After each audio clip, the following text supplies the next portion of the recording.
Pero nihiling ko pa yung katahimikan, okay lang. Yung mga ayaw makinig, kahit ayaw makinig, pwede matahimik lang po. Hindi naman po ito sa pilitan. Mga kapatid, hindi ito sa pilitan, ha? Yes, brother. Ito po ay kung gusto nyo po. Kung ayaw nyo po, wala akong magagawa.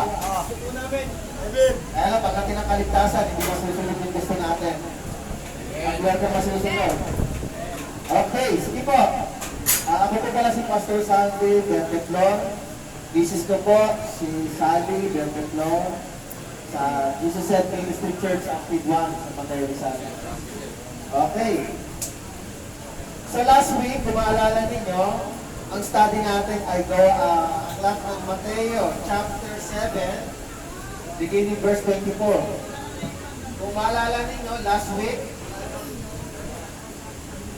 kung maalala ninyo yung teaching last week, sabi dito ay mag-ingat kayo sa mga huwad ng propeta, makikilala niyo sila sa mga gawa, at sinabi sa verse 21, hindi lahat ng tumatawag sa akin, Panginoon, Panginoon, ay papasok sa karyan ng langit, kundi ang mga tao nasa langit, kundi ang tao sumusunod sa kalooban ng Ama na nasa langit. Sa araw ng paghuhukom, marami ang magsasabi sa akin, Panginoon, dito ba sa iyong pangalan ay nangarap kami ang palayas ng mga demonyo at gumawa ng mga himala. Ngunit sasabihin ko sa kanila, hindi ko kayo kilala. Dumayo may sakit, kayo mga gumagawa ng kasamaan. So, ibig sabihin, i-deny po tayo ng Panginoon. Privacy Kapag nyo tayo kasi po ay pinatulan ng Panginoon, pagdating ng paghuhukom, yung mga tao na mga ngaral, unang ngaral po yung sinasabihan dito. At ikalawa, yung mga tao talagang hindi nakasunod sa kalooban ng Panginoon. Ang pinaka nakakalungkot at nakakatakot na i-deny ka ng Panginoong Jesus. Habang po tayo, habang wala may paghuhukom, ang Panginoon ay hindi mag-deny. Lagi siya tatanggap ng mga tao magsisisi at magpapakumbaba. Ulitin ko po ha, habang nabubuhay po tayo, kapag tayo po nagpakumbaba sa Panginoon at nagsisi, hindi po tayo i-deny ng Panginoon. Habang buhay pa at habang di pa naghuhukom. Kaya lang, kapag tayo po ay namatay na, tapos na po yun. Tapos na po yung awa at mercy or forgiveness ng kasalanan. Paano kung hindi tayo nakapaghingi ng tawad bago tayo namatay, hindi tayo nagsisi ng tausang puso? Eh, mahirap sabihin, ligtas tayo. Mahirap, opo, makatanggihan tayo. Ngayon po, sabi rin ko sa study natin ngayon, ano po ba ang paraan? At paano po ba sinusunod ang kalooban ng Ama sa langit? Langit. Ito, sasagutin niya sa verse 24, dito lang. Kaya ang bawat nakikinig at nagsasagawa ng mga salita ko ito ay maitutulad sa isang tao matalino, nagtayo ng kanyang bahay na ang pundasyon ay bato. Sa Bible, ng ibang version ng Bible, itinayo sa batuhan ang ibig sabihin. Iba kasi yung itinayo sa batuhan at saka yung pundasyon ay yung bato. Yung halimbawa sa panahon natin, yung pundasyon ay ilalagyan ng bakal, tapos sinisemento. So hindi po gano'n. Yung pundasyon po na inalagay sa ibabaw ng bato. So yun daw ang ibig sabihin, sabi ng Panginoon, ang bawat nakikinig at nagsasagawa ng mga salita kong ito ay maitutulad. Nagbigay siya ng comparison, nagbigay siya ng halimbawa. Maitutulad daw sa isang tao matalino na nagtayo ng kanyang bahay sa ibabaw ng bato. Umulan ng malakas, bumaha at binayo ng malakas na hangin ang bahay na iyon, ngunit hindi nagiba sapagkat nakatayo sa bato. Mga kapatid, ang Israel po, ang lupa ng Israel, mabato puno. Hanggang ngayon siguro, meron pong zoning area na maraming may lupain na agriculture na pwede pagtaniman. Pero marami pong lupain ang Israel na marami pong bato. Mabato rin siya. Kaya ito halimbawa ni Kristo na ang bahay na itayo sa ibabaw ng bato. Meron pong mortar din noon. Halimbawa parang simento. Meron din pong mortar noon, yung clay. Yun ang parang pinakasimento nila. Yun daw ang matalinong tao na sumusunod nakikinig sa salita ng Panginoon ay para daw magtayo ng bahay sa ibabaw ng batuhan. Ngayon, kahit kamulan, kahit bumagyo, kahit malakas ang hangin, yung bahay niya ay hindi magigiba dahil nakatayo nga sa matibay na bato. Mga kapatid, ang bato po ay katumbas din ng Panginoon. Inilalarawan din po sa Bible na Jesus is the rock. Siya rin po ay bato na hindi magigiba at bato na hindi na nakakatisod. Verse 26, ang bawat nakikinig ng aking salita, ngunit hindi naman nagsasagawa ng mga ito, ay may tutulad naman sa isang taong hangal na nagtayo ng kanyang bahay sa buhanginan. So dalawa lang yung tao tinutukoy dito, mga kapatid, kababaihan, dalawang uri ng tao. Isang matalino at isang hangal. Ano po yung hangal? Ano po yung hangal? Pwede. Sa panahon natin, bobo. Pero parang masakit pakinggan no? Parang masakit pakinggan Pero pag sinabi mo hangal ka, parang higit ka pa Kasi hindi masyadong masakit pakinggan. Yung hangal ay tama. Yung salitang bobo, parang kalang pakinggan. Ngayon, ito rin yung mga taong hindi o magmang. Yeah. Mas magandang Tagalog, magmang. Pag sinabi mo bobo, masakit pakinggan yun. Wala mo taong bobo. Amen? Amen! Pero parang halos kahawin yun sa magmang. Pero hindi po bobo. So ang mga tao ito ay nakikinig ng salita, ngunit hindi naman isinasagawa ang mga utos ng Panginoon. Matutulad daw sila sa taong hangal na nagtayo ng kanyang bahay sa buhanginan. Sino rin yung mga nakatira sa probinsya na buhanginan ng bahay? Meron ba rito yung buhanginan ng bahay? Yung ibig sabihin, yung tinutungtungan ng bahay, buhangin? Meron man o wala, ano ibig sabihin Sabi rito, umulan ng malakas, bumaha at binayo ng malakas na hangin ang bahay, ito ay bumagsak at bubusang nawasak.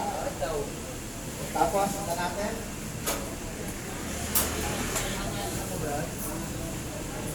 Namangha kay Jesus ang mga tao nang kanilang marinig ang kanyang pagtuturo, sapagkat nagtuturo siya ng may kapangyarihan, hindi tulad sa mga tagapagturo ng kautusan.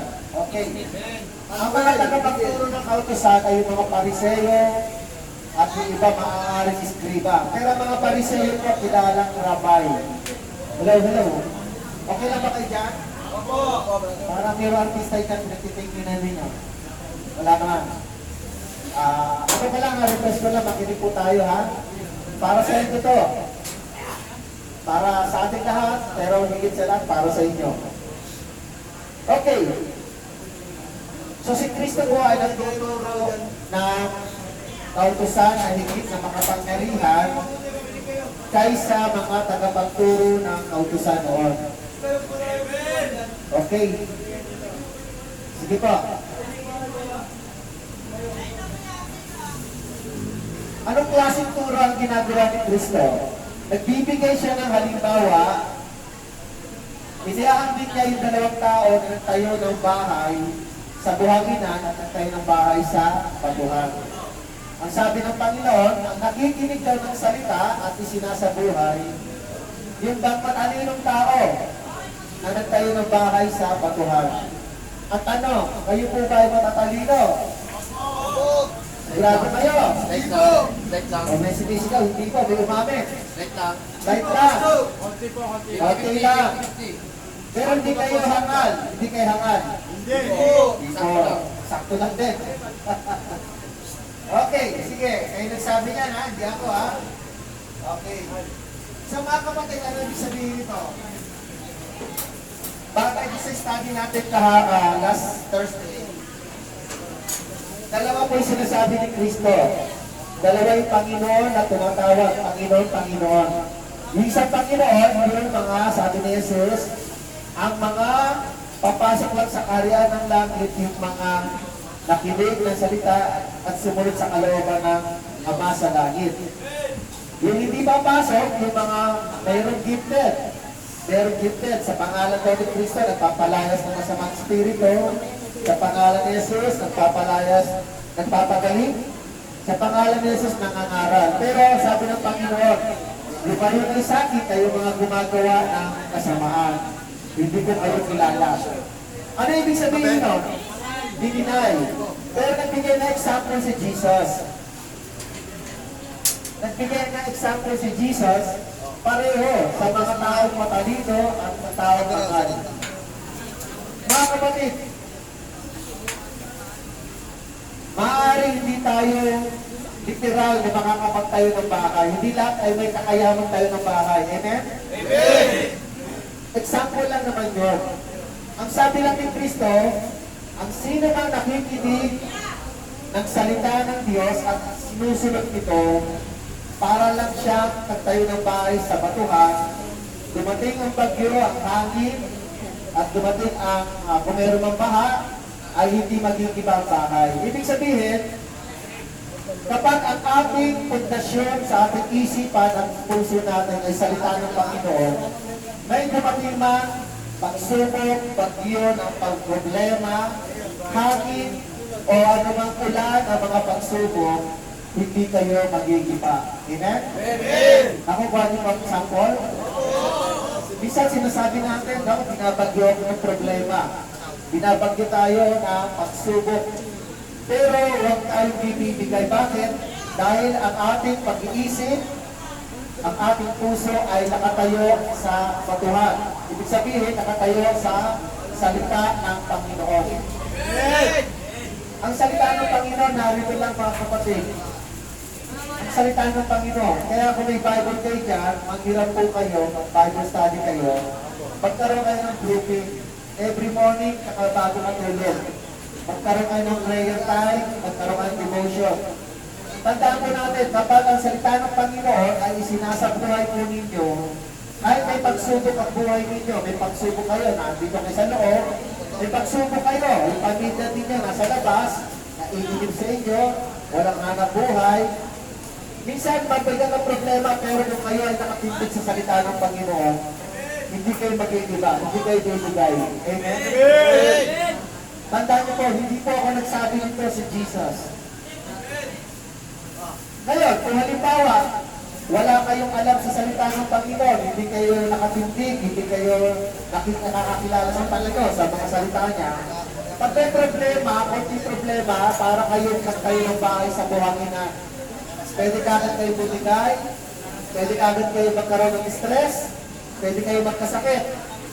Sabi sa Mateo chapter 6 verse 7 at 27, sino sa inyo makakapagpahaba ng kanyang buhay kung siya ay nagkakaroon ng pagkabalisa? Ibig sabihin, ang pagkabalisa, ang problema, stress, ay nakakamatay, nakakabawas ng buhay. So mga kapatid, alam ko po na hindi lahat ng narito ay masaya. Masaya ba kayo? Masaya ba kayo? Nung unang pasok ninyo, unang araw, ikalawang araw, isang linggo, dalawang linggo, hindi nyo matanggap yung pangyayari, lalo na kung first time. Masakit po, minsan may mga umiiyak. Mabigat po yung dinadanas ninyo. Kaya lang tayo dinidisiplina lang ng Panginoon. Amen ba? Amen! Hindi mo kayo pinaparusahan. Ito po ay pagdidisiplina ng Panginoon. Wala pa ito. Kung parusa lang pag-uusapan natin na parusa ng Diyos. Kung parusa lang pag-uusapan, hindi tayo bantayan ng bulungan ito ang parusa ng Diyos. Hindi po ito parusa. Ito po ay upang makilala natin ang Panginoon, madidisiplina po tayo. Amen! Ang pinakaparusa ng Diyos kapag tayo ay nakarating sa dagat-dagata, amoy, o kaya impyerno. Pero wala pa. Hindi pa naman, buhay pa naman kayo, may pag-asa pa naman tayo sa Panginoon. Amen! Kaya nga, narito kami, mga pastor, nangangaral. Dinadala namin kayo sa salita ng Panginoon. Wala po kami sariling aral. Wala po kami sariling aral, mga kapatid. Hindi po kami writer, hindi po kami author ng aklat. Wala po kami alam.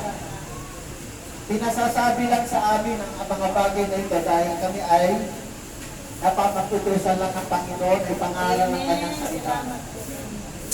Puro salita niya ng Panginoon, ibabahagi namin sa inyo. Wala po kami sariling karunungan, talino para sabihin namin yung aming sariling kaalaman. Pare-pareho lang po tayo. Kaya kami ay salita lang, spokesperson lang ng Panginoon. Kaya nga, narito kami para paalalahanan kayo na sana maging seryoso kayo sa buhay ninyo. Amen? Amen. Ang iba dito, pangalawang balik na. Ang iba dito, pangatlong balik na. Ang tanong, hindi pa ba tayo naging seryoso? Hindi pa ba tayo nagmamature? Bakit tayo bumabalik? Paulit-ulit na lang. Tignan niyo mga kapatid, marami po nasasaktan pag narito kayo. Sino ang bumubuhay sa mga anak ninyo? Sino nagpapakain? Sino nagtatrabaho? Lalo na yung mga kababayan, dapat kapilit ninyo yung mga anak ninyo. Lalo na yung mga may anak pagbata. Kawawa naman pamilya ninyo. Hindi nyo inaisip yun? Naisip niyo po ba yun? Alang-alang na lang sa bahal ninyo sa buhay. Sikapin ninyo na bago kayo, pagkakalaya kayo, huwag na kayong bumalik mga kapatid. Alang-alang sa kanila, kung ayaw ninyo mga palataya kay Kristo. Pero kung mananalig kayo kay Jesus, alang-alang, higit sa lahat sa Diyos, ay magsisikap kayo magbago. Amen? Amen. Mga kapatid, ang gusto lang ng Panginoon sa kanyang sinasabi nito, maging matalino po ngayon. Ayaw ng Panginoon na maging hangal tayo. Ayaw ng Panginoon na maging hangal, maging mangmang po tayo. Gusto niya maging matalino po tayong lahat. Lahat po, kahit po yung mga nasa labas, kahit po nasa daya. Mayaman, milyonaryo, mahirap, katamtaman. Gusto ng Panginoon maging matalino. Ang salita ng Panginoon ay pinakikinggan, binabasa at isinasabuhay. Ayaw niyo ba na gusto ng Panginoon maging matalino? Ayaw niyo po ba yan na gusto ng Panginoon maging matalino kayo, bright po kayo, brilliant po kayo, ayaw ba ninyo yun? Samantalang ibang mga tao, kapag meron talento, ayaw ipasa, ayaw i-share. Kapag may marunong na gawin, ayaw ibahagi. Pero ang Panginoon, hindi siya malamot. Kung pinapahagi niya yung kayamanan ng salita ng Panginoon. Mahal na mahal kasi tayo ng Panginoon. Palakpakan natin ng Panginoon. Palakpakan natin. Hindi po ipinagmamatamot ni Jesus ang katalinuan. Gusto niya maging matalino rin tayo. Tulad ni Jesus. Bakit po? Kasi po si Jesus ay sumusunod sa kalooban ng Diyos. Gusto niya maging tulad na tayo na masunurin. Bakit? Gusto ng Panginoon, isang araw, makita tayo ng face-to-face sa langit, sa buhay na walang hanggan. Gusto niya yun. Ang problema, tayo ang kumakayaw. Marami pong ayaw. Bakit? Nakakomportable siya sa buhay niya sa lupa. Kung ano yung meron, gusto niya masarap lang dito sa lupa. Ayaw magsikap, ayaw maging matalino. Mga kapatid, sikapin po natin maging matalino at huwag maging mangal, huwag maging mangmal sa salita ng Panginoon. Para sa atin po ito, para sa inyong kaligtasan. Kung kayo po'y mabuhay dito na mga 70 years old o 80 years old po ba dito? 80. Ilan? 70 lang yata si Kuya. 80. Ilan lang ang Kuya? Kuya? Pastor, 82 meron. 82 daw po. 82. Junior na ka po? 86. 86 po. First time niyo po? First time niyo pumasok? Pakilan na hawak ng Kuya.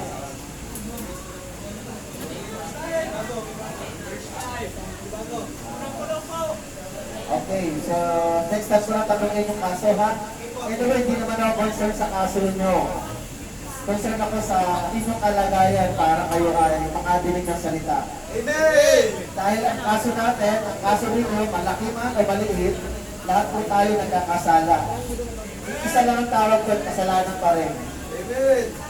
Kahit na po ang ginawa natin, kasalanan pa rin natin. Okay, so yun lang po, iwanan ko sa inyo. Maging matalino tayo sa Panginoon. Amen! Palagpakan natin yan sa Panginoon. Huwag ninyong sayangin ang buhay ninyo. Ba't andito ka na naman? Ang inyo ba? Huwag ninyong sayangin ang buhay ninyo. Marunong naman yata kayo magbasa. Tagalog naman yung Biblia. Tagalog naman. Pag hindi nyo naiintindihan, patulong kayo sa mga nakakaintindi ng Biblia. Pag may nagbabasa, magtanong kayo, magbasa kayo, mag-aral po kayo. Kayo. Ilan ba Biblia ninyo? Dumagdag po sa aking Biblia na May dumagdag pa. galing sa iba. Galing sa iba. Pero yung Biblia niyo po, nandiyan, di ba? Yan pa rin. O, basahin nyo ha. Wala pa kasi kaming sariling Biblia ngayon. Sa susunod, baka meron. Pagbibigay kami. Salamat po! So, ngayon, mag-share-share muna kayo sa Bible ninyo at basahin ninyo. Napakalaking tulong ko sa buhay ninyo, mga kapatid. Tandaan nyo po. Lahat ng buhay natin ay nakasalalay sa salita ng Panginoon. Kung gusto natin maging matalino, maging mabuti, at gusto natin maligtas, basahin niyo po ang Biblia, ang kasulitan. Tutulungan tayo dito. Okay, mananalangin lang po ako. Mananalangin po ako. Panginoon, sige po, tikit natin mata natin. Tumayo ngayon! O, tayo, sabi ni Mayor. Tayo. Pero ba may sakit? Mayor, may sakit. Isa lang po. Isa. May mga pizza lang. Mga sakit sa balat. Normal lang naman pag ganitong summer, no? Di ba, magtatagulan na, lalabig na sa inyo. Sige po, mananalangin ako, general prayer, healing. Tikit natin mata natin. Diyos Ama, salamat po. Lord, tinuruan mo kami maging matalino sa oras na ito sa study. Tinuruan mo kami maging matatag. Na ano man ang problema namin ay hindi kami magkikiba kung kami ay nakatimpig sa iyong salita. Problema, pagsubok, mga bagyo ng mga suliranin. Tulungan mo kami maging matatag dito, Lord. Kung kami man ay makakapunta ng BGMP, o kaya bibilang ng taon bago kami makalaya, tulungan mo kami maging matatag habang narito kami. I-bless niyo po rin sila na magkaroon sila ng pagkakaisa. Alisin niyo po ang spirito ng galit, samaan ng loob, spirito ng pagkakampi-kampi, nawa maghari ang spirito ng pag-ibig, spirito ng pagpapasensya, ang pagpapatawad.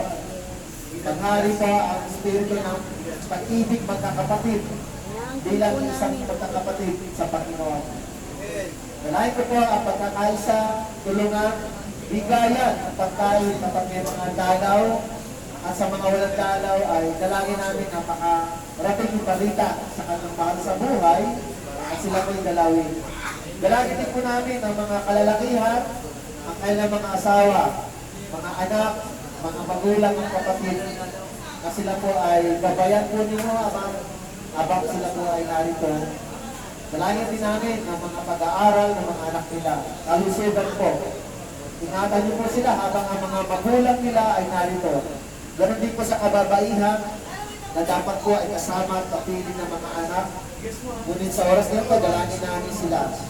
Tulungan niyo po sila, makalaya rin sila.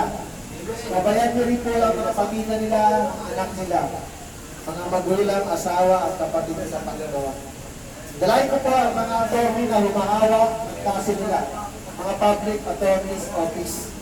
Na sila po ay patuloy na maging masipag sa hearing, maging masipag sa pagkuha ng ebidensya, maging masipag na humarap, ipagtanggol ang mga naaapi, ipagtanggol ang mga may kailangan na hustisya sa batas.